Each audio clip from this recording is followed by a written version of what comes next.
victim impact statement of Ahmaud Arbery's mother. Last time, Your Honor, this victim impact statement is presented to the court from the podium. Are you okay with doing that again? Swear or affirm the testimony you shall give to the court shall be the truth, the whole truth, and nothing but the truth, so help you God. Court reporter. My name is Wanda Cooper Jones. And you prepared a short written statement, a victim impact statement that you wish to share with the court about your son and about this volunteering today. Is that correct? That is correct. Go ahead, ma'am.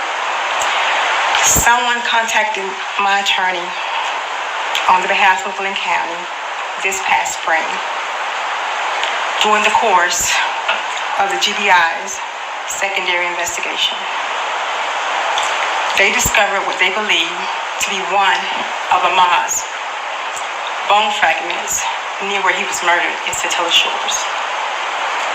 They wanted to know what we wanted to do with those pieces of my son that they were still discovering in the streets. I have sat here and I've listened to the attorneys for both Travis and Gregory McMichael. They tried to explain that their clients believed that my son was a trespasser. As he ran down the streets, he was somehow engaged in a criminal enterprise. Their defense is summed up in an idea of grabbing their guns, chasing, boxing my son in with the vehicles, pursuing him, and eventually shooting him to death, ripping his body into pieces. And that was the right thing to do. That, if given the opportunity, both men would do the same thing again. These men are proud of what they've done. And they want to go home because in their selfish minds, they think that they're the good guys. And I and my family is left literally to pick up the pieces. As the court may imagine, I have suffered. I continue to suffer mentally and emotionally while I wait for justice for my son. My daughter, Jasmine, Ahmaud's older sister, his best friend, just had her first baby. I often think as she begins the journey of motherhood, will I have the words of wisdom to help her along the way?